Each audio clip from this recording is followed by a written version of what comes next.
Welcome to the బైటీ homeopathy. నేను మీ డాక్టర్ అనిత. అందరూ బాగున్నారా? గతంలో గాల్బ్లాడర్ స్టోన్ వీడియో చేసినప్పుడు కొలిసిస్టైటిస్ అని ఒక మాట మీద చెప్పడం జరిగింది. కోలిలిథియాసిస్, గాల్బ్లాడర్ స్టోన్స్, కొలిసిస్టైటిస్, గాల్బ్లాడర్కి వచ్చిన ఇన్ఫ్లమేషన్. అదేవిధంగా ఈరోజు మన టాపిక్ కిడ్నీ స్టోన్స్.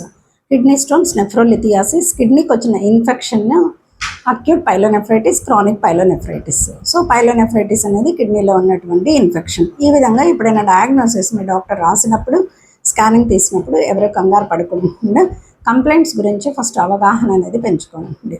సో మన టాపిక్లోకి వెళదాం. Kidney stones. సో ఏదైతే concentrated bile gallbladder stones form చేస్తుందో, అదేవిధంగా కాన్సన్ట్రేటెడ్ యూరిన్ అనేది, యూరిన్లో ఎక్కువ మినరల్స్, సాల్ట్స్ ఉండడం వల్ల అవే స్టోన్స్ కింద మారుతాయి. స్టోన్స్లో రకరకాలైన స్టోన్స్ అనేటివి ఫామ్ అవుతూ ఉంటాయి based on our diet and all. So ఈ వీడియోలో చాలా క్లుప్తంగా మీతో డిస్కస్ చేస్తాను. సో మన శరీరము చేయవలసినటువంటి ప్రతి ఆర్గానికి ఒక్కొక్క పని అనేది ఉంటుంది. మన లైఫ్ టైము సరిగా పనిచేస్తే ఈరోజు కిడ్నీ స్టోన్స్ గురించి మాట్లాడుకోవాల్సిన అవసరం లేదు.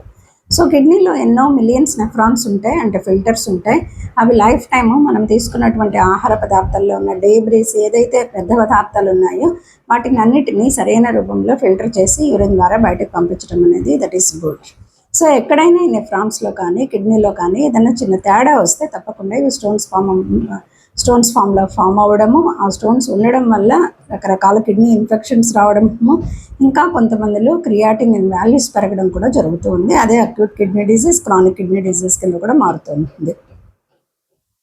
సో కిడ్నీ స్టోన్స్ అనేవి నవేడేస్ ఏజ్తో సంబంధం లేదు, చాలా మందిలో కనపడుతున్నాయి. ఈవెన్ చిన్నపిల్లల నుంచి పెద్దవాళ్ళ దాకా కూడా.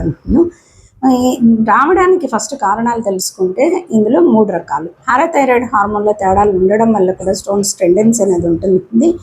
అండ్ కాల్షియం ఆక్సిలేట్స్, ఆక్సలోరియా అని అంటాము. సో కాల్షియం ఆక్సిలేట్ క్రిస్టల్స్ అనేటివి బ్లడ్లో ఎక్కువ ఉండడం వల్ల కూడా యూరిన్ సరిగ్గా కిడ్నీ సరిగ్గా ఫిల్టర్ చేయలేకపోవడం వల్ల ఆక్సిలేట్ స్టోన్స్ అనేవి ఫామ్ అవుతాయి. అంటే శరీరంలో ఆక్సిలేట్స్ ఉండడం వల్ల. And gout, serum uric acid levels ఎక్కువగా ఉండడం వల్ల యూరిక్ యాసిడ్ క్రిస్టల్స్ అనేవి కూడా ఫామ్ అవుతూ ఉంటాయి. సో ఇవి మెయిన్గా ఫామ్ అయ్యే స్టోన్స్ టెండెన్సీ అన్నమాట. సో ఎందుకు వస్తాయి? సో స్టోన్స్ రావడానికి ముఖ్య కారణం అయితే శరీరం కిడ్నీ సరిగా ఫిల్టర్ చేయలేకపోవడం. ఎందుకు ఫిల్టర్ చేయలేకపోతుంది అంటే తినవలసిన ఆహారం సరిగా తినలేకపోవడం, తినకూడనివి తినడము, తాగాల్సిన తాగలేకపోవడము, తాగకూడని తాగడం, ఇవన్నీ కూడా మన స్వయంకృతాపరాధాలు. Sedentary life style habits, stress factor and certain medications, and apart from that సరిగా వాటర్ తీసుకోలేకపోవడము, వాటర్ తాకపోవడము, ఎక్కువ శాతం పాశ్చాత్య ఆహార పదార్థాలు తీసుకోవడం, గ్రీజీ పదార్థాలు తీసుకోవడం, నాన్ వెజ్ తీసుకోవడము, అండ్ నాట్ ఓన్లీ దట్ కొంతమంది అయితే కార్బోనేటెడ్ డ్రింక్స్కి చాలా ఎక్కువ అలవాటు పడడము, ఇవన్నీ కూడాను స్టోన్స్లో ఎక్కువగా స్టోన్స్ ఫామ్ అయ్యే ఛాన్సెస్ అనేవి ఉంటాయి. Even diabetics also more prone to get stones. Familial tendency ఎవరికైతే ఉందో, సో ఎవరికో ఇంట్లో వాళ్ళకు ఉంది, సో అలాంటప్పుడు కూడాను జీన్ కోడ్ ద్వారా కూడాను కిడ్నీ స్టోన్స్ అనేవి ఫామ్ అవుతూ ఉంటాయి. సో వన్స్ స్టోన్స్ వచ్చాయి, వాటిని ఎలా తగ్గించుకోవాలి? సో మీకు ఒక గుడ్ న్యూస్ చెప్తాను. 4 mm 5 mm ఉన్నప్పుడు బిందాస్ ఉండండి, ఏమీ భయపడద్దు. ఫుడ్ హ్యాబిట్స్ మార్చుకోండి, వాటర్ హ్యాబిట్స్ మార్చుకోండి, ఆటోమేటిక్గా స్టోన్స్ అనేది పడిపోతాయి. కిడ్నీ స్టోన్స్ అనేవి కిడ్నీలో, యూరినరీ బ్లాడర్లో, అండ్ బ్లాడర్లోకి వస్తే బయటకు వచ్చేస్తుంది యూరేటర్లో. సో ఎక్కడైనా from the kidney to urinary bladder ఎక్కడైనా స్టోన్ ఉండొచ్చు. స్టోన్ ఉన్నంత వరకు ప్రాబ్లం ఏమి ఉండదు. స్టోన్ కదిలితేనే నొప్పి అనేది తయారవుతుంది. సో ఈ విధంగా ఎక్కువ శాతం స్టోన్స్ అనేవి ఉండడం వల్ల ఏమవుతుంది, కిడ్నీ చుట్టూతా ఇన్ఫెక్షన్ అనేది గురవడం జరుగుతుంటుంది. సో ఈ మెయిన్ సిమ్టమ్స్ ఏముంటాయంటే ఫస్ట్ బ్యాక్ పెయిన్ అనేది ఉంటుంది. యాక్చువల్గా మనకి ఇక్కడ లివర్ ఉంటుంది, ఇక్కడ బ్యాక్ మన కిడ్నీస్ ఉంటాయి బోత్ సైడ్స్. అందరికీ తెలిసిందే, ఒక చిక్కుడు గింజ ఆకారంలో కిడ్నీ బీన్ షేప్లో ఉంటుంది.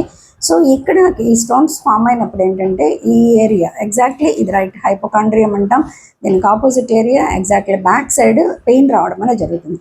ఈ పెయిన్ ఫ్రంట్ లోవర్ పార్ట్ దాకా కూడా అంటే యూరినరీ ట్రాక్ట్ ద్వారా ఇక్కడ నుంచి కింద వరకు లాయిన్ ఏరియా అంటాం మనము. సో ఆ ఏరియా వరకు పెయిన్ రావడం అనేది జరుగుతుంది. సో ఎక్కువ మాటలు యూరిన్కి వెళ్ళాలనిపించడం, that is polyuria. And frequent ఈ పాలియూరియా ఫ్రీక్వెంట్ యూరినేషన్ ఆల్సో. దీంతోపాటు ఫౌల్ స్మెల్లింగ్ ఆఫ్ యూరిన్ ఉంటుంది. And not only that pass చేసేటప్పుడు బర్నింగ్ అనేది ఉంటుంది, ఇచ్చింగ్ ఉంటుంది ఆ ఏరియా అంతా కూడా. అండ్ కొంతమందిలో ఏంటంటే ఆర్బీసీ బయటకు వెళ్ళిపోవడం వల్ల హెమెచ్యూరియా, అంటే కాస్త బ్లడీ యూరిన్ కూడా కనబడుతూ ఉంటుంది. సో పెయిన్తో కూడినటువంటి బ్యాక్ పెయిన్ ఎప్పుడైతే యూరినేషన్ విత్ పెయిన్ అండ్ దాంతోపాటు బ్యాక్ పెయిన్ ఎవరికైతే ఉన్నట్లయితే తప్పకుండా వాళ్ళ కిడ్నీ స్టోన్స్ అనేది ఒకసారి డయాగ్నోస్ చేయించుకోవడం చాలా ఇంపార్టెంట్. అండ్ ఇదే కాకుండా నాజియా, వామిటింగ్ సెన్సేషన్ ఉండడం, ఇన్ఫెక్షన్ గురైన తర్వాత తప్పకుండా ఫీవర్ అనేది వస్తూ ఉంటుంది. సో అదే పైలోనెఫ్రైటిస్లో కనబడుతూ ఉంటుంది.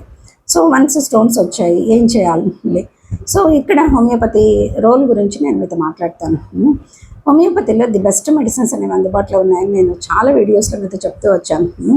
And homoeo does wonder specially in gall bladder stones and kidney stones without any surgery. So చాలా బాగా తగ్గుతుంది. గతంలో 3 సెంటీమీటర్ స్టోన్ కూడా ఎంత బాగా తగ్గిందో గాల్ బ్లాడర్లో అనేది మీకు సక్సెస్ఫుల్ వీడియోస్లో చేయడం జరిగింది. అండ్ ఎప్పటిదో కాదు, రీసెంట్ ఒక కేసు చెప్తాను. మల్టిపుల్ క్యాలిక్యులై ఒక ఫీమేల్ పేషెంట్. అండ్ ఇదే కాకుండా ఈ మల్టిపుల్ క్యాలిక్యులైతో పాటు క్రానిక్ కిడ్నీ డిజీజ్ అని డయాగ్నోస్ చేయడం అనేది జరిగింది. సో వాల్యూ వచ్చి అరౌండ్ 4 దాకా ఉంటుంది ఈ కేసుకి. సో వాళ్ళు 4 దాటింది అంటే 4.5 దగ్గర వచ్చింది అంటే తప్పకుండా డయాలసిస్లోకి వెళ్ళాలి. సో అప్పటికే లిథోట్రిప్సీ అనే ప్రక్రియ ద్వారా చాలా 3 సార్లు వాళ్ళు స్టోన్స్ రిమూవ్ చేయించుకోవడం జరిగింది. So at last they come to homeopathy.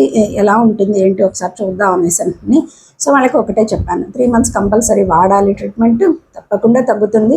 Multiple క్యాలిక్యులై అనేది ఎలా పడిపోవాలి, ఎలా చేయాలి, ఏ రకమైన మెడిసిన్ ఇవ్వాలి, కాన్స్టిట్యూషన్ మెడిసిన్తో పాటు అక్యూట్ మెడిసిన్స్ ఎలా పెట్టాలి, ఇవన్నీ కూడా డీటెయిల్ హిస్టరీ తీసుకుని వాళ్ళకి మెడిసిన్ స్టార్ట్ చేయడం జరిగింది.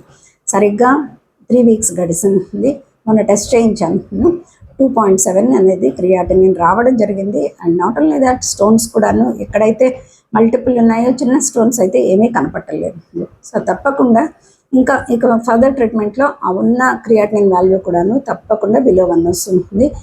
వాళ్ళు సీకేడీ నుంచి చాలా నార్మల్ లైఫ్ స్టైల్లోకి రావడం అనేది జరుగుతుంది. So finally I would like to say one thing, homoeo really does wonders. Do not postpone. ఇది తగ్గుతుందా లేదా అని భయాలు ఏం పెట్టుకోవద్దు. తప్పకుండా హోమియోపతిని విజిట్ చేయండి. అందరూ హెల్తీగా ఉండండి. సరైన రీతిలో అవగాహన పెంచుకొని పానిక్ అవ్వకుండా దాని నుంచి ఎంత త్వరగా వీలైతే అంత త్వరగా కంప్లైంట్స్ నుంచి బయటకు రావడానికి మీ వంతు మీరు కృషి చేస్తూ సరైన రీతిలో హోమియోపతి వైద్య విధానాన్ని ఎంచుకుని అందరూ ఆరోగ్యంగా ఉంటారని ఆశిస్తూ సదా మీ వైద్య సేవ, మీ డాక్టర్.